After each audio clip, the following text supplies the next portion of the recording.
تو جو ہم نے کل بات کی تھی، ہم نے یہ تو سمجھ لیا تھا کہ تصور انسان دو ہیں، ایک اسلام کا ایک مغرب کا، اور ہم نے پھر یہ بھی سمجھا تھا کہ اسلام کا تصور انسان جو ہے اس میں جسم اور روح جو ہے ان کا تناسب یہ ہے کہ کہنا چاہیے کہ 95% روح کی ویلیو ہے اور 5% جسم کی ویلیو ہے، جبکہ مغرب کا جو تصور انسان ہے اس میں 100% جو ویلیو ہے وہ جسم کی ہے.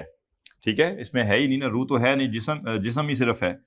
تو اب یہ جو دو زمین آسمان کے فرق والے تصورات ہیں، ان کے ہوتے ہوئے اگر ہم یہ نہیں دیکھ رہے کہ جب کوئی شخص انسان کا لفظ بول رہا ہے تو اس سے اس کی مراد کیا ہے، تو ہم ہو سکتا ہے غلط فہمی کا شکار ہو جائیں، اور یہ ہو سکتا نہیں ہے، یہ ہمارے ساتھ ہوا ہے. ٹھیک ہے، بڑے پیمانے پہ آج مسلمان یہ بات کرتے ہیں کہ انسان کی کامیابی یا انسانیت یا انسان کا یہ حق بنتا ہے. یہ سب سے بڑی بات ہیومن رائٹس ہے کہ نہیں ہے، بہت بڑا ایک اصطلاح ہے نا، ہیومن رائٹس. نہیں، وومن نہیں، اس وقت ہیومن پہ آئے. ہیومن رائٹس جو ہے یہ اصطلاح جو آج استعمال ہوتی ہے کس کی ہے، اسلام کی یا مغرب کی؟ مغرب کی نا. مغرب کے ہیومن رائٹس اور اسلام کی ہیومن رائٹس میں کوئی فرق ہوگا یا نہیں؟ کیا فرق ہوگا جی؟ چلیں وہ ایک بات ہوگی نا، لیکن آپس میں دونوں کا کمپیریزن اگر کریں، بنیادی فرق کیا ہوگا؟ جی، بنیادی فرق یہ کہ اسلام جب کہے گا انسان کا حق، تو اس میں سب سے بڑا حق اس کا کیا ہے کہ وہ ہدایت پر ہو. یہ انسان کا سب سے بڑا حق. مغرب جب کہے گا انسان کا سب سے بڑا حق، تو وہ کہیں گے آزادی. ٹھیک ہے نا، وہ آ جائیں گے اس پہ کہ ہر ایک کو اچھی خوراک ملے، اچھی صحت ملے. واضح؟ یعنی ان کے ہاں جو چیز پرائورٹی پہ ہے، ہمارے ہاں وہ چیز سیکنڈری ہے. کیوں سیکنڈری ہے؟ بڑی سادی سی مثال ہے نا، کہ اسلام کے نزدیک آپ نے اپنے روحانی ٹارگٹس کو اچیو کرنے کے لیے اپنے جسم کو مزید مشکل میں ڈالنا ہے. اور یہ کوئی فلسفے کی میں بات نہیں کر رہا، ایک سادی سی بات ہے. اسلام میں قربانی کس چیز کی ہے؟ روح کی. کس کی ہے؟ جسم کی. آپ نے اسلام کی خاطر کچھ کام کرنا ہے، اس کے لیے آپ کو بھوک برداشت کرنی پڑے گی. بھوک کون برداشت کرے گا؟ جسم. آپ اچھے ماحول کی جگہ تھوڑے سے کمتر ماحول میں آپ کو رہنا پڑے گا. یہ کس کا مسئلہ ہے؟ جسم کا. ٹھیک ہے نا. آپ کی خوراک اتنی اچھی نہیں ہوگی، آپ کا لباس اتنا اچھا نہیں ہو سکتا کیونکہ آپ نے اسلام کے لیے، یا آپ کو اسلام کی خاطر آپ لیٹ سے تبلیغ پہ نکل گئے، دعوت کے لیے نکل گئے، یا جہاد پہ آپ نکل گئے، جو آپ کو گرمی برداشت کرنی ہے، سردی برداشت کرنی ہے، یہ کس نے برداشت کرنی ہے؟ جسم. اسلام کا تو بنیادی مقدمہ کیا ہے کہ تمہیں اپنے روحانی ترفع کے لیے، روحانی بلندی کے لیے، یا تمہاری اصل عظمت جو ہے وہ اس میں ہے کہ تم قربانی دو اپنے جسم کو، جو ہے ہاں قربانی اس حد تک کہ یعنی اس کی جسم کی بقا باقی رہے، لیکن ایک سٹیج پہ جا کے جو سب سے عظیم قربانی ہے وہ کیا ہے کہ اس جسم کو اللہ کی راہ میں قربان، اس زندگی کو ہی قربان کر دو. ٹھیک ہے نا. ایک نظریہ یہ ہے، اور دوسرا نظریہ یہ ہے کہ اپنے اس جسم کے لیے باقی ہر شے قربان کر دو. بس جہاں اس جسم کی راحت میں کوئی عقیدہ رکاوٹ بنتا ہے، اس عقیدے کو فارغ کر دو. جہاں اس جسم کی راحت اور تسکین میں کوئی تقدس کا نظریہ رکاوٹ بنتا ہے، اس کو فارغ کر دو. تو مغرب میں جیسے ہم آج بات کرتے ہیں، ہم اولڈ ایج ہومز بن گئے ہیں. یہ کیا ہے اصل میں؟ کہ بھئی میرے لیے کوئی رشتہ ناتا، کوئی احترام، کوئی ادب، ویلیوز، یہ سب سیکنڈری ہیں. پرائمری کیا ہے؟ میرے جسم کی راحت. میں اگر اپنے والدین کا خیال رکھوں گا تو میں اپنے اوپر اتنا فوکس نہیں کر سکوں گا، لہذا والدینوں کو اٹھاؤ، پیسے تو دو اور ان کو سائڈ پہ کرو تاکہ میں سکون سے رہوں. اور اس سے بڑا نظریہ دیکھیں کیا ہے. اسلام کا نظریہ ہے یہی کہ آپ کا کل آرام، یا آپ کے جس کو آج کل بڑا لفظ مانتے ہیں سکون، وہ آخرت میں ہے. بڑی پیاری ایک وہ ہے نا کہ جب صحابہ خندق کھود رہے تھے تو ان کی زبانوں پہ کیا جملے تھے؟ اللہم لا عیش الا عیش الآخرہ. اے اللہ کوئی زندگی نہیں مگر آخرت کی زندگی. یہ اسلام کا نظریہ. اور مغرب کا نظریہ کیا ہے؟ ان ہی الا حیاتنا الدنیا. ٹھیک ہے نا, نہیں ہے, مگر یہ ہماری دنیا کی زندگی, اسی میں جیتے ہیں, اسی میں مرتے ہیں, جو کھانا پینا جو عیاشی کرنی ہے اس میں کر لو. ایک کے نزدیک سکون آخرت میں ہے, دوسرے کے نزدیک سکون دنیا میں ہے. اور سکون جو کہ دنیا میں ہے تو اچیو کرنا ہے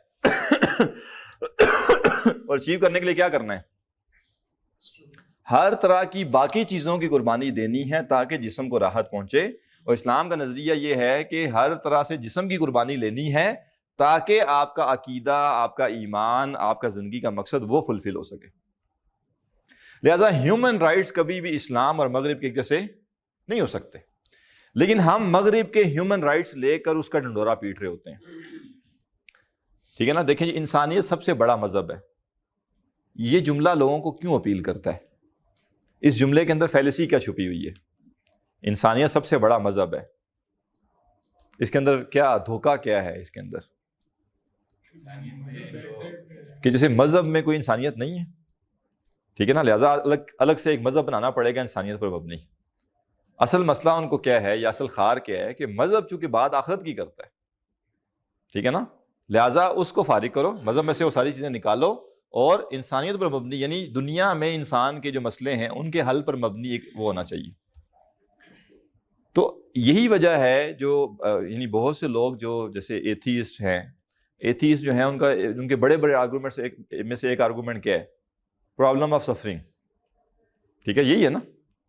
یعنی اکثر وہ آپ کو یہی آرگومنٹ دیں گے کہ جی دیکھیں اگر کوئی خدا ہے تو اتنے زلزلے آ رہے ہیں, اتنے سیلاب آ رہے ہیں, ٹھیک ہے نا, یہ آگ لگ جاتی اتنے لوگ مر جاتے ہیں, یہ ہو جاتا ہے تو اتنے لوگ مر جاتے ہیں, تو اگر کوئی خدا ہے تو یہ کیوں مر رہے, یہ سفرنگ کیوں ہے؟ اب ان کی غلط فہمی کیا ہے کہ وہ بھائی اسلام کو آگے پڑھو, اسلام کہتا ہے کہ تم اللہ کی طرف آؤ گے تو تمہاری سفرنگ کیا ہوگی؟ بڑھے گی. ٹھیک ہے. تو اسلام نے کب یہ کہا ہے کہ سفرنگ نہیں ہے؟ ان کے لیے سفرنگ اس لیے پرابلم ہے کہ ان کے نزدیک کل دنیا دنیا ہی ہے, اور دنیا میں اگر سفرنگ ہے تو پھر تو واقعی کوئی بات سمجھ نہیں آ رہی نا. مطلب زندگی یہ 60 سال کی ہے اور یہ آپ نے وقتوں کے ساتھ گزارنی ہے, تو یہ تو عقل میں آنے والی بات نہیں ہے. لیکن ہم کیوں پریشان نہیں ہیں؟ کیونکہ ہمیں تو پہلے ہی بتا دیا گیا ہے کہ دنیا میں سفرنگ ہی ہے بھائی. ہاں, اس سفرنگ کے نتیجے میں تم یا تو آخرت کی ہمیشہ کی راحت لے سکتے ہو, یا پھر یہ سفرنگ تمہاری آخرت میں بھی کنٹینیو رہے گی. ٹھیک ہے نا. دیکھیں نا کتنی وہ احادیث کتنی واضح ہیں کہ جنت کو ڈھانپ دیا گیا مشکل چیزوں سے, کراہت والی چیزوں سے, اور جہنم کو ڈھانپ دیا گیا شہوات والی چیزوں سے, خواہشات والی چیزوں سے. ٹھیک ہے نا. یہ سب کیا ہے؟ یہ بتانے کے لیے ہے کہ بھائی دو میں سے ایک جہان میں آپ مزے کس بارے میں سوچ سکتے ہیں.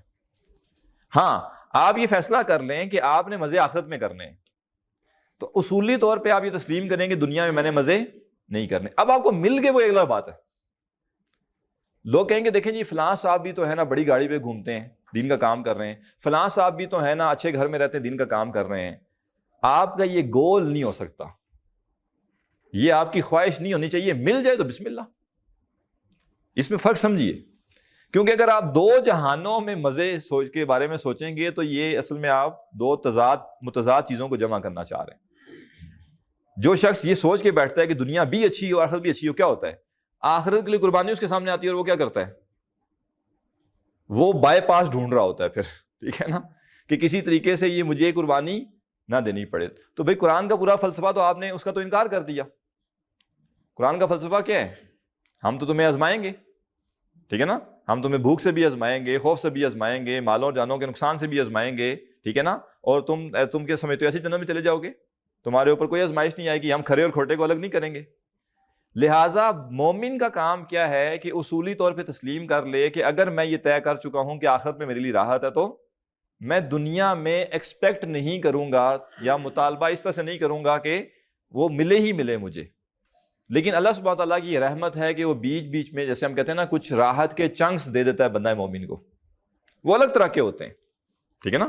لیکن اگر آپ یہ سوچیں گے کہ دنیا میں بھی راحت ہو آخرت میں بھی ہو تو کیا ہوگا؟ یہ دونوں ساتھ نہیں چل سکتی. آپ کو ایک کو قربان کرنا ہے. آپ کے سامنے قربانی آئے گی دین کا فلاں کام کرنا ہے. میں سمجھانے کے لیے عرض کر دیتا ہوں تاکہ یہ نہ ہو کہ ساری خیالی قسم کی باتیں ہو رہی ہیں. کبھی کبھی اتنی مصروفیت ہوتی ہے کہ جیسے بندہ تھوڑا سا آپ کہہ لیں کہ تھک سا جاتا ہے, اکتا سا جاتا ہے کہ بھئی اتنے دن لگاتار ایسے گزر گئے کہ کوئی موقع نہیں مل رہا اور آپ چاہتے ہیں کچھ ریلیکس کریں یا چلیں تھوڑے ایسے ایک دن کے لیے کہیں چلے جائیں یا چلیں یا آپ کو ایک شام مل جائے جس میں آپ تھوڑا سا بیٹھ سکیں گھر والوں کے ساتھ، تو پھر بندے کے دل میں کیا بات آتی ہے، اچھا یار ذرا کاموں کو ہلکا کر لو، ٹھیک ہے نا، کیا اتنا وہ اس کلاس کو چھوڑ دیا جائے، فلاں کام چھوڑ دیا جائے، ٹھیک ہے نا. لیکن پھر ساتھ ایک اور خیال آ جاتا ہے، وہ کیا ہے کہ یا یہاں مزے یا آگے مزے، ٹھیک ہے نا.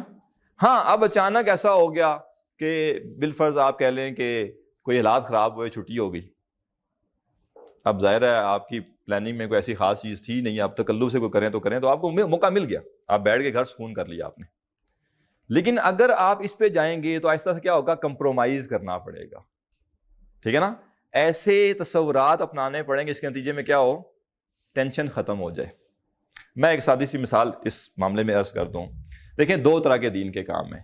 ایک دین کے کام کا طریقہ یہ ہے کہ ہم ایک جگہ ایسی تیار کریں، کسی طرح ہمت کر کے 2-3-4 سال محنت کریں اور ایک دفعہ کسی طرح سے کہیں سے فنڈ مل جائے ہمیں، ہم وہ خرید ہی لیں جگہ، یا ہمیں ایسے ڈونرز مل جائیں جو کہیں جی بس ہم جیب سے کرایہ دیں گے، آپ چپ کر کے آئیں، بیٹھ کے پڑھائیں، کوئی آپ کو ٹینشن نہیں اور ہمیں کوئی پرواہ ہی نہیں، بس پتہ ہے ادھر سے کرایہ آ رہا ہے، کرایہ جا رہا ہے، ہم آ رہے ہیں بیٹھ کے کلاسیں لے کے جا رہے ہیں. اور اگلے 25-30 سال ایسے ہی. کوئی آیا اس نے کہا جی میں اور پیسے دیتا ہوں، آپ یہ ساتھ والا ایریا بھی کرائے پہ لے لیں اور میں آپ کو یہ تیار بھی کروا دوں گا، پیسے لیے کروا دیا. نہیں آیا کوئی تو ہمیں بھی کوئی پریشانی نہیں، 10 سال ایسے ہی چلتا رہا، ایسے ہی چلتا رہا اور بس ہم شام کو آئے 1-2 گھنٹے یہاں بیٹھے اور چلے گئے. ایک طریقہ یہ. ایک طریقہ یہ ہے کہ آپ نے ٹارگٹ بنا لیا کہ ہم نے پاکستان میں 150 کیمپسز کھولنے ہیں انشاءاللہ. اب اس ٹارگٹ کا نتیجہ یہ ہے کہ آپ کو یہ پتا ہے کہ ریسورس کم ہے اور کام زیادہ ہے، تو آپ کیا کریں گے، آپ کام اس انداز سے کریں گے کہ منیمم ریسورس سے میکسیمم کام ہو. اس کا نتیجہ کیا نکلے گا کہ ایک ایک بندے کے ذمہ 2-3 دن کام ہوں گے، بندے کو ایکسٹرا ٹائم بھی لگانا پڑ جائے گا، کہیں پہ کچھ اور اضافی آ جائے گا. اور اس سے بڑا مسئلہ یہ ہے کہ تھوڑے سے کہیں سے فنڈز اور آئیں گے تو آپ کیا کریں گے، اپنی اس مشکل کو آسان کر لیں گے یا کیا کریں گے، آپ اگلا کام شروع کر دیں گے. تو میں اکثر ساتھیوں سے کہتا ہوں کہ آپ نے اس اینگزائٹی میں اگلے 30 سال گزارنے ہیں. آپ یہ چھوڑ دیں کہ آپ کسی دن سکون میں آئیں گے، یا ہم انقلابی نہ رہیں، میں انقلابی طرز پہ کام نہ کریں، نعروں کی بات نہیں کر رہا، وہ مارنے والے اور بہت سارے لوگ ہیں، ٹھیک ہے نا، ہمیں اس کی ضرورت نہیں ہے.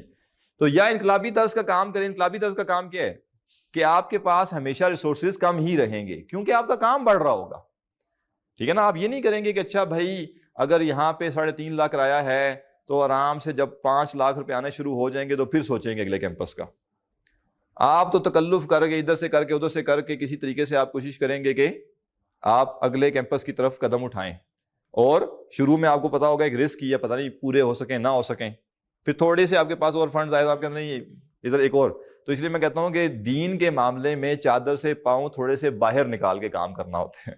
دنیا کے معاملے میں ہم کہتے ہیں کہ چادر دے کے پاؤں پھیلاؤ، دین کے معاملے میں ہم کہتے ہیں کہ چادر سے بس پاؤں باہر نکلیں، پورا نہیں باہر نکلنا، وہ بیوقوفی ہو جائے گی، لیکن چادر سے پاؤں باہر ہی نکال لیں، تبھی آپ آگے بڑھیں گے نا. یعنی ایسا ہوتا اگر کہ وہ غزوہ جس میں ایک دن ایک کھجور 2 صحابہ کی خوراک تھی، اگر وہاں پہ یہ کہا جاتا ہے کہ بھائی جب ہمارے پاس کھجوریں کم ہیں تو کیا ضرورت ہے جنگ لڑنے کی، آرام سے اگلے سال لڑ لیں گے، تو کیا ہوتا، اسلام ادھر تک نہ پہنچتا. تو انقلابی طرز کا کام ایسے ہی ہے. اب ہوتا کیا ہے تھوڑے عرصے بعد انسان کے اوپر یہ وسوسہ آتا ہے کہ یار کیا تم ایسی دماغ خراب کیا ہوا ہے، اتنا زور لگا رہے ہو یا اتنا اپنے آپ کو ٹینشن میں ڈالا ہوا ہے، دین بڑا آسان ہے، کوئی پاس میں یہ چیزیں کیوں آتی ہیں کیونکہ ہم نے بنیادی طور پہ یہ ماننا ہوتا ہے کہ دنیا اور آخرت دونوں میں راحت ملنی چاہیے. تو جو قربانی کا مطالبہ ہم سے ہو رہا ہوتا ہے، ہم اس کو پھر بائی پاس کرنے کے لیے مختلف ہیلے بہانے کر لیتے ہیں. لیکن اگر ہم نے شعوری طور پہ یہ سمجھ لیا اور اللہ تعالیٰ ہمیں اس کو ذہن میں بار بار یاد دہانی اس کی کروا دے کہ نہیں نہیں نہیں، اس دنیا میں آپ نے مشکل سے گزارا کرنا ہے، یہ آپ کو ٹینشن لینی ہی پڑے گی، یہ آپ مسلسل جو ہے وہ اسی طرح زندگی گزاریں گے، ٹھیک ہے نا، یہ زندگی کا پارٹ ہے.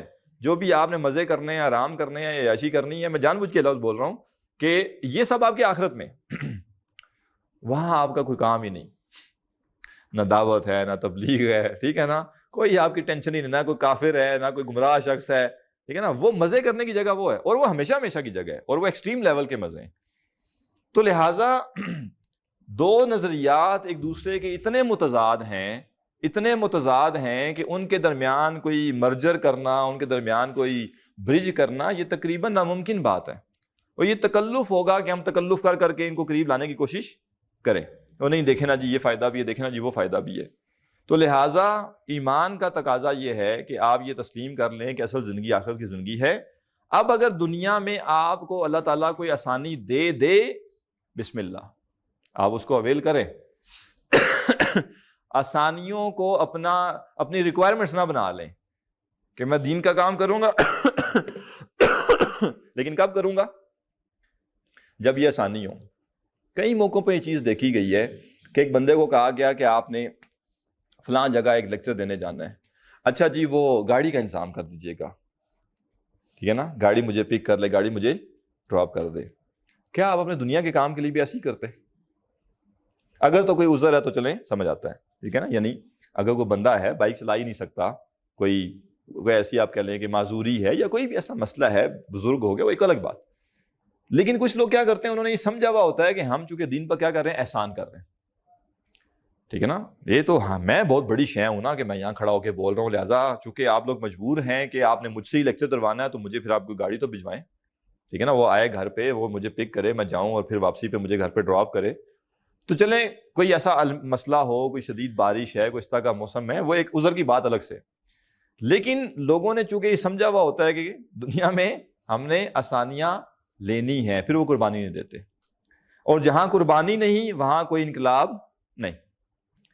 تو ایک بڑی وجہ آج انقلاب نہ آنے کی، بہت سی وجوہات ہیں، کوئی ایک وجہ نہیں ہے، لیکن ایک بڑی وجہ یہ ہے کہ اس وقت بحیثیت مجموعی ہم لوگ قربانی دینے کے لیے تیار نہیں. ہم کہتے ہیں پہلے دنیا کے سب معاملات ہمارے بالکل سیدھے ہو جائیں، ہم سکون سے، آرام سے، مزے میں ہوں، اور انقلاب لانے کے لیے ہم سے ویسے ہی کام لیا جائے جیسے کسی سرکاری ملازم سے لیا جاتا ہے، پھر ہم انقلاب لائیں گے. تو ایسے کوئی انقلاب نہیں آتا. انقلاب میں جانیں بھی جاتی ہیں، بھوکیں بھی برداشت کرنی پڑتی ہیں، بچے بھی یتیم ہوں گے، عورتیں بھی بیوہ ہوں گی، ٹھیک ہے نا، فاقے کاٹنے پڑیں گے، اور جان کا خوف جو ہے وہ لاحق رہے گا. یہ سب ہوگا. انقلاب تو اسی طریقے سے آتا ہے. تو لہٰذا اسلام کے تصور میں اور مغرب کے تصور میں انسان کے جو فرق ہے، جب کبھی یہ بات ہو جی انسانی حقوق، انسانی کامیابی، انسانی یہ، تو تھوڑا سا ایک لمحے رک کے سوچیں کہ یہ کس انسان کی بات ہو رہی ہے. مغرب کا جو انسان ہے اس نے اس انسان کے بارے میں اب جو نظریہ اپنایا وہ کیا ہے کہ یہ انسان اور جانور میں کوئی فرق نہیں. اب یہ بات تھوڑی سی مغرب میں چلنا شروع ہو گئی ہے کہ یہ جانوروں کی تحقیر ہے کہ آپ یہ کہیں کہ انسان جانوروں سے بہتر ہے. یہ جانوروں کی کیا ہے؟ تحقیر ہے. میں سمجھتا ہوں وہ ٹھیک نتیجے پہ پہنچے ہیں. کیوں؟ ہمیں یہ لگتا ہے کہ انسان کی عظمت جو ہے وہ شعور میں ہے. بھائی شعور ہر ایک کے پاس، ٹھیک ہے نا، جانوروں کے اندر بھی شعور ہے، ٹھیک ہے. وہ ایک بحث ہے خود شعوری کی کہ انسان میں خود شعوری ہے، جانوروں میں خود شعوری نہیں ہے. مثلا شعور تو صحیح اور غلط کی تمیز کا نام ہے نا. تو کبھی آپ نے دیکھا ہے کہ بکری غلط چارہ کھا لے؟ ٹھیک ہے. کبھی آپ نے دیکھا ہے کہ جو گوشت کھانے والے جانور ہیں وہ چارہ کھا رہے ہوں؟ ٹھیک ہے نا. یا کبھی آپ نے یہ دیکھا ہے کہ وہ زہریلی جانوروں کو کھانا شروع کر دیں؟ تو یہ صحیح اور غلط کی تمیز تو ان کے اندر بھی ہے، اپنے قبیلے کی تمیز، ٹھیک ہے نا، اپنے علاقے کی تمیز، اپنی ٹیریٹری، یہ سب چیزیں ان کے اندر ہیں. جو چیز مسنگ ہے جانوروں میں اور جو انسان میں ہے اس کو کہتے ہیں خود شعوری، ٹھیک ہے نا. یہ پہلی تھنکنگ تھی کہ جانور میں شعور نہیں ہوتا، شعور ہوتا ہے جانور میں. جانور میں خود شعوری نہیں ہے. اور واللہ عالم کتنا عرصہ یہ آرگومنٹ بھی رہے گا، اس کے بعد پتہ چلے گا یہ بھی ختم ہو گیا. خود شعوری یہ ہوتی ہے کہ میں بات کر رہا ہوں، یا میں کیا بات کر رہا ہوں یہ تو شعور ہے. میں بات کر رہا ہوں اس کا احساس، میں کا جو احساس ہے یہ جانوروں میں نہیں، ٹھیک ہے نا. پروگرامنگ تو ان کی ہوئی ہوئی ہے کہ یہ کھانا ہے یہ نہیں کھانا، ادھر جانا ہے ادھر نہیں جانا، ادھر خطرہ ہے، اس سے ڈرنا ہے اس سے نہیں ڈرنا، ٹھیک ہے نا، اس سے بھاگنا ہے اور اس کے پیچھے بھاگنا ہے، ٹھیک ہے نا. یہ سب شعور تو ان کے اندر ہے، تمیز تو ہے، لیکن میں کا ایلیمنٹ ان میں نہیں. اس لیے کہا جاتا ہے کہ جب کوئی جانور دیکھ رہا ہوتا ہے تو وہ دیکھ رہا ہوتا ہے لیکن اس کو یہ نہیں پتا ہوتا کہ میں دیکھ رہا ہوں. لیکن جب انسان دیکھ رہا ہوتا ہے تو اس کو یہ پتا ہوتا ہے کہ میں دیکھ رہا ہوں. تو انسان اور جانور میں جو جوہری فرق ہے وہ کیا ہے کہ جانور اپنے جبلی تقاضوں پر نو کا کوئی اختیار نہیں رکھتا جب تک ایکسٹرنل فورس اس کو نہ روکے. ٹھیک ہے، یعنی ایک کوئی بھی جانور ہے، اس کی جو محبوب غذا ہے اگر وہ اس کے سامنے اور اس کے جسم میں بھوک موجود ہے تو اس جانور کو اس چیز کو کھانے سے کوئی نہیں روک سکتا. اس کے اندر کوئی ایسی صلاحیت نہیں ہے جو وہ کہے کہ نہیں یار میں نہیں کھاتا، میرا دل نہیں، دل تو خیر نہیں، وہ کہے میں نہیں کھاتا، بس میں نے نہیں کھانا بس. یہ جانور کے لیے پاسبل نہیں ہے. جانور اگر آپ نے اس کی محبوب غذا اس کے سامنے رکھی ہے اور اس کے اندر بھوک ہے تو اس کو جو چیز روکے گی وہ باہر کی چیز ہوگی. کوئی آپ ڈنڈا لے کے کھڑے ہوئے آگے، اس کو پتا ہے یہ مارے گا اگر میں کھانے کے لیے آگے بڑھوں گا تو، ٹھیک ہے نا، تو اس لیے وہ پیچھے رک جائے گا. یا کوئی اور وجہ ہے کہ آپ نے اس کو ٹرین کر لیا اس چیز کے اوپر، لیکن انٹرنلی اس کے پاس کوئی آپشن نہیں ہے. واحد یہ انسان ہے جس کے پاس یہ صلاحیت ہے کہ وہ اپنے جبلی تقاضوں کو اپنی، جسے کہتے ہیں نا، ول پاور سے نو کر سکتا ہے. اسی لیے کسی جانور کے لیے حلال و حرام کا کوئی مسئلہ ہی نہیں ہے. یہ تقاضا کرنے کے لیے ریکوائرمنٹ کیا ہے؟ اس کے پاس یہ صلاحیت تو ہونا کہ وہ نو کر سکے. تو ایک جانور جو ہے اس سے یہ تقاضا ہی نہیں ہے کہ تم نے اس ٹائم کھانا نہیں کھانا، یا تم نے اس ٹائم یہ چیز نہیں پینی، یا تم نے یہ فلاں جنسی تعلق اس ٹائم پہ قائم نہیں کرنا، کیونکہ جانور کے پاس یہ کوئی صلاحیت نہیں ہے اور اسے تقاضا بھی نہیں. اسی لیے انسان کو یہ صلاحیت دی گئی، اسے تقاضا کیا گیا. اب وہ انسان جس کے پاس یہ صلاحیت تھی اور وہ مر گئی یا اس نے مار دی، اور وہ جب اس کا جبلی تقاضا اس کے سامنے پیش آتا ہے تو وہ اس کی طرف دوڑے جاتا ہے، تو یہ انسان اصل میں کیا ہے؟ یہ جانور ہے. یعنی اللہ سبحانہ تعالیٰ نے اس کو جو جانوروں سے اوپر اٹھایا تھا ایک صلاحیت دے کر، اس نے اپنی اس صلاحیت کو تباہ کر دیا، ختم کر دیا. تو یہ جو ایک ٹرینڈ بنا ہوا ہے نا آج کہ نہیں نہیں نہیں میرا بڑا دل کر رہا ہے میں نے ابھی یہ کھانا ہے، نہیں میرا ابھی یہ دل کر رہا ہے میں نے یہ کرنا ہے. اگر اچھا دیکھیں اب نعرے کیا ہیں، اس تصور انسان کے نعرے کیا ہیں؟ ٹھیک ہے، جو من میں آئے کرو، ٹھیک ہے نا، جی بھر کے کھاؤ، جی بھر کے پیو، جی بھر کے یہ کرو. اب یہ نعرے اس طرح کے کیوں ہیں؟ وہ ہوتا ہے کچھ شرٹس وغیرہ پہ لکھا ہوتا ہے پتہ نہیں ایٹ سلیپ اینڈ ریپیٹ، کو اس طرح سے کچھ. بھائی جانور بنایا جا رہا ہے نا واپس آپ کو. جانور بھی یہی کر رہا ہے، کھا پی رہے ہیں اور ایک نسل پروان چڑھا رہا ہے. انسان بھی کھا پی رہا ہے، ایک نسل پروان چڑھا رہا ہے، بس. ٹھیک ہے نا، کوئی تو فرق ہونا چاہیے نا انسان میں اور جانور میں. کیوں انسان کو یہ غیر معمولی صلاحیت دی گئی؟ ہم کہتے ہیں جی اس لیے دی گئی کہ دنیا آباد کرے گا. نعوذ باللہ نعوذ باللہ. جس اللہ تعالیٰ نے اتنی بڑی دنیا بنائی، اس کے اندر اتنے ان گنت میکینزم رکھے، اگر یہ جو ششکے آج ہیں یہ انسان کے لیے کوئی بڑے اہم ہوتے تو وہ اس میں پہلے سے رکھ دیتا. یہ اتنا بھاری بوجھ انسان پر نہ ڈالا جاتا کہ انسان اس کی ایجادات کرے گا اور ایجاد کر کے کیا کرے گا؟ انسانیت پر احسان کرے گا. نمبر ایک. نمبر دو، کسی بھی اعتبار سے آپ دیکھیں تو یہ آخر الزمان ہے کہ نہیں ہے؟ یہ زمانہ اپنے اینڈ کی طرف ہے کہ چلے آپ کہہ لیں 2000 سال اور زندگی دنیا چل جائے گی، بالفرض ہمارے پاس ڈیٹ کوئی نہیں ہے، لیکن یہ بات تو طے ہے کہ یہ زمانہ اپنے اینڈ کی طرف ہے، دینی نقطہ نظر سے بھی، دنیاوی نقطہ نظر سے بھی. دینی نقطہ نظر سے تو بڑا کلیئر ہے، احادیث میں قیامت کے آثار بتا دیا کہ یہ آخری امت ہے، یہ آخری نبی ہیں. تو اب اس کے بعد کیا ہے؟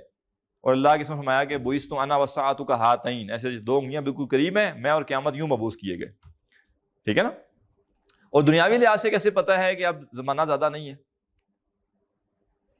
کہ جو ڈسٹرکشن پچھلی 100 سالوں میں اس انسان نے کی ہے اس دنیا کے ساتھ، وہ اس سے پہلے کبھی نہیں ہوئی. گلوبل وارمنگ اس وقت دنیا کا سب سے بڑا مسئلہ ہے. پانی دنیا کا بہت بڑا مسئلہ بنتا جا رہا ہے. ایئر پولوشن دنیا کا بہت بڑا مسئلہ بنتا جا رہا ہے. بیماریاں جو ہیں پتہ نہیں اگلے زمانے میں کیا شکل اختیار کر جائیں گی اور انسان کے ساتھ کیا ہو جائے گا.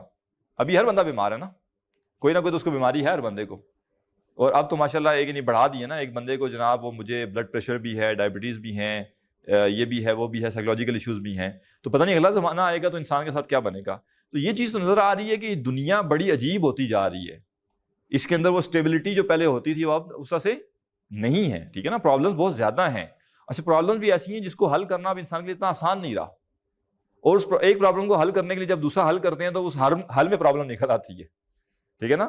کہ اچھا نہیں یہ نہیں کرنا، اب اس مسئلے کو حل کرنے کے لیے یہ کریں گے تو اس کے اندر کوئی اور نئی پرابلم نکل پتہ چلتا ہے. کیونکہ اب آپ نے کیا کیا بیسیکلی، آپ نے دنیا کو جو وہ فطرت پہ چل رہی تھی اس سے تصنع پہ لے آئے، مصنوعی ہو گئی نا. تو مصنوعی شے جب بھی آپ مثلا جیسے آپ کہتے ہیں نا جی درخت لگانے ہیں، یہ انسانی تاریخ میں کسی کو کبھی یہ پریشانی نہیں تھی. کیوں نہیں تھی؟ انہوں نے کبھی خواہ اکھاڑے نہیں تھے.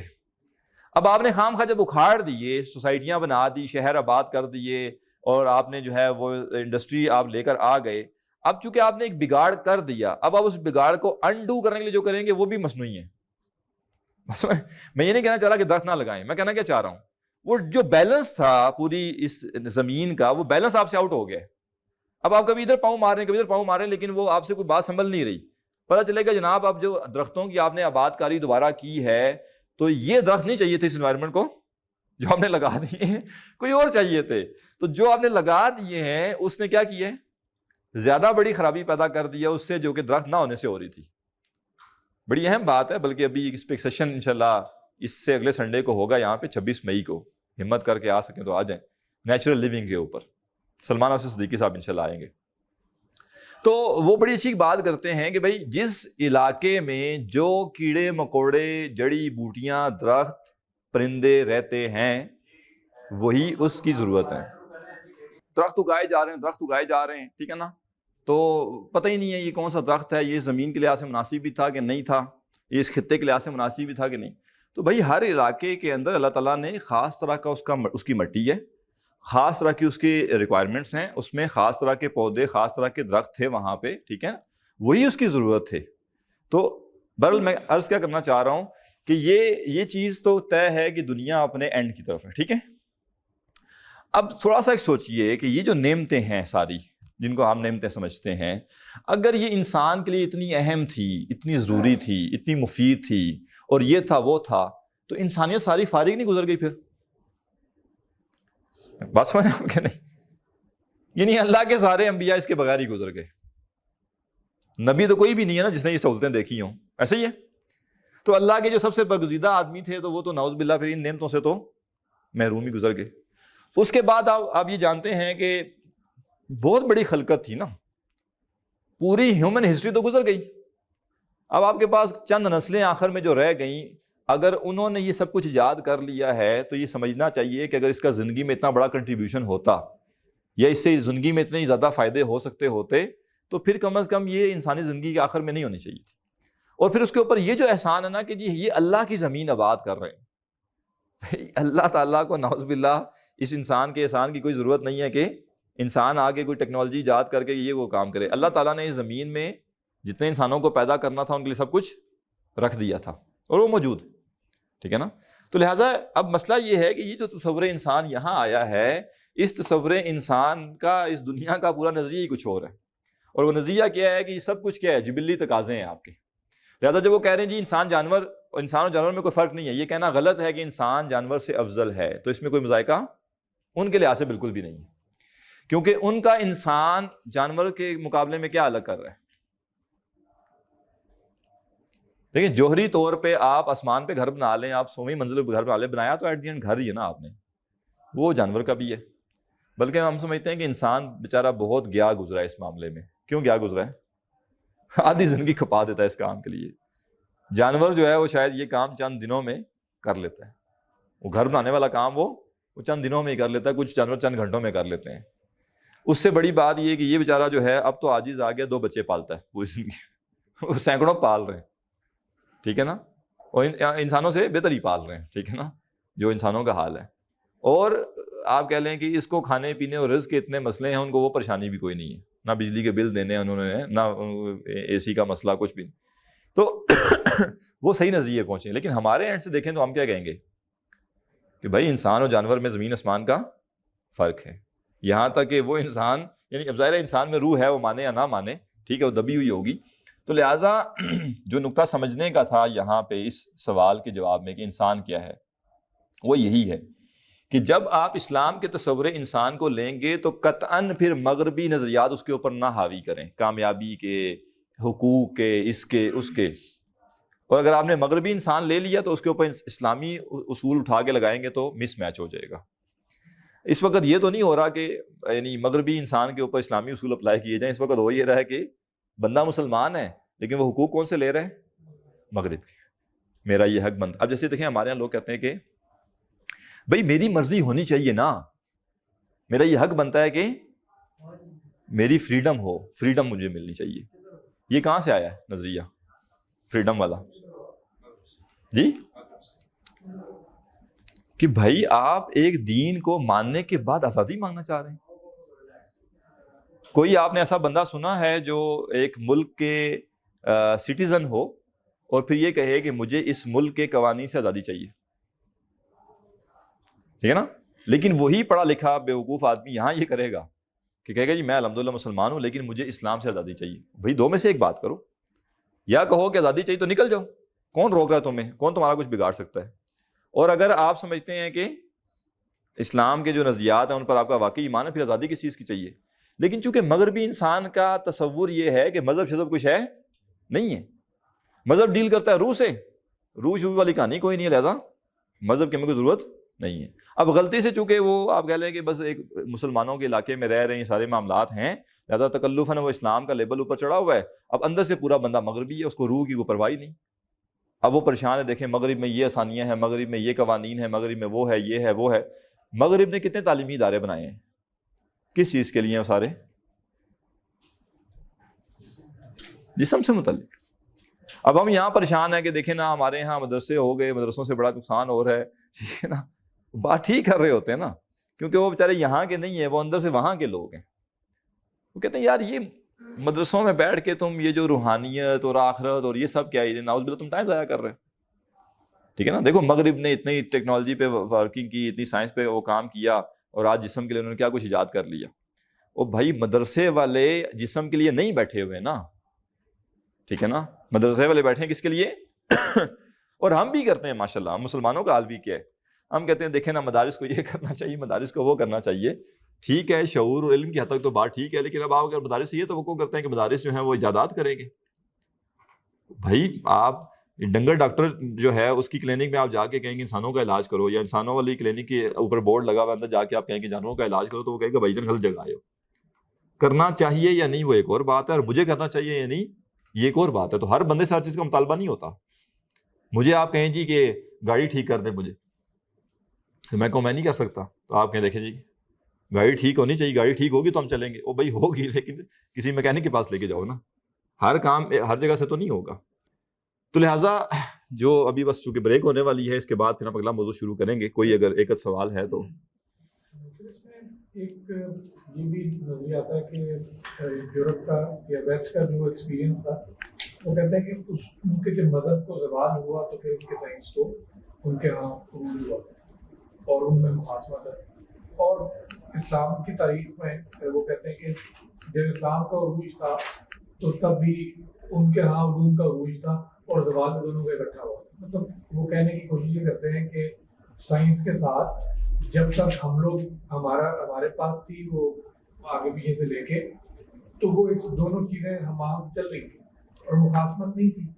اور اس سے وہ نتیجہ یہ نکالتے ہیں کہ یار ضروری نہیں ہے کہ ویسٹ کا ایکسپیرینس تھا انہوں نے اس سے کنکلوژن مخاصمت تھی تو وہ کنکلوژن پہ سائنس سے غلط نکالتے رہے.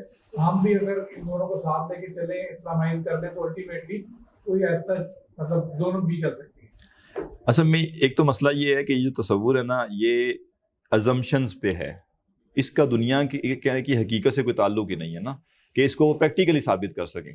میں نے سادی سی مثال عرض کر دی کہ جہاں سائنس کی ترقی ہوئی ہے، مسلمانوں کے علاقے ہوں یا غیر مسلموں کے، وہاں پہ اسلام پیچھے گیا، آگے نہیں گیا. ٹھیک ہے. اور میں ان کی بات کروں جہاں مسلمان اس چیز کے بڑے قائل ہیں. ٹھیک ہے نا. مسلمانوں میں جن لوگوں نے سائنس کی افادیت پہ بات کی یا یہ اسلامائزیشن کی بات کی، انہوں نے اچھے خاصے اپنے عقائد کا انکار کیا. پوری ایک لسٹ ہے نا ہمارے پاس لوگوں کی. ٹھیک ہے نا. بہت سے اپنے عقائد کا رد کر دیا، اسلاف کا فارغ کر دیا، حدیثوں کا انکار کر دیا. کیوں کیا؟ پچھلی ایک صدی کی بات کر رہا ہوں. اس میں معذرت کے ساتھ میری رائے میں تو کوئی سائنس کوئی نہیں تھی. یہ جو ہماری ایک تھیری ہے کہ سائنس ہم نے ایجاد کی ہے اور ہم بہت سارے ہیں، وہ بائی برتھ مسلمان ضرور ہو سکتے ہیں. ان کا آپ کہہ لیجئے کہ ایز اے ہول چند ایکسیپشنز کو چھوڑ کر ان کا یعنی مثلا کئی جو مسلمان سائنسدانوں کے نام لیے جاتے ہیں پرانے، ذرا ایک دفعہ ان کے عقائد پڑھ لیجئے گا کہ کیا تھے. کوئی معتزلی ہے، کوئی جو ہے قدری ہے، کوئی جبری ہے، کوئی کون ہے. ان میں سے کوئی مین سٹریم مسلمان آپ کو بہت ہی کوئی شاذ و نادر ملے گا نمبر 1. ٹھیک ہے نا. یعنی آپ کہہ لیں کہ اس کا تعلق نہ ہماری سویلائزیشن سے ہے، نہ ہمارے آپ کہہ لیجئے جو اکیڈیمیا اس سے ہے. وہ انڈیویجولز تھے. سادے لفظوں میں عرض کریں اگر، کچھ انڈیویجول ایسے ہوتے ہیں جو اپنے آپ میں مگن ہوتے ہیں، ٹھیک ہے نا، وہ ان کا ایک اپنا سی سوچ ہوتی ہے، ان کی اپنی سی وہ ہوتی ہے. تو مثلا یوں کہہ لیں کہ جس تہذیب نے ہزاروں مفسرین، لاکھوں محدثین پیدا کیے، ہزاروں علم کلام کے ماہر پیدا کیے، بلکہ ہزاروں نہیں لاکھوں ہی کہنے چاہیے، اس تہذیب میں آپ کو 14 صدیوں میں تکلف کر کے 10 نام کیوں ملتے ہیں سائنس والے؟ اگر تہذیب اون کرتی ہوتی اس چیز کو تو کیا ہوتا؟ چند سو تو ہوتے، چند ہزار تو ہوتے نا، بس سمجھ لیں. لیکن مسئلہ، اور اس سے اگلی بات یہ ہے کہ جو اسلام کا اصل عروج تھا، جو اس کی پہلے 5-6 صدیاں تھی، اس میں آپ کو نہیں ملتا.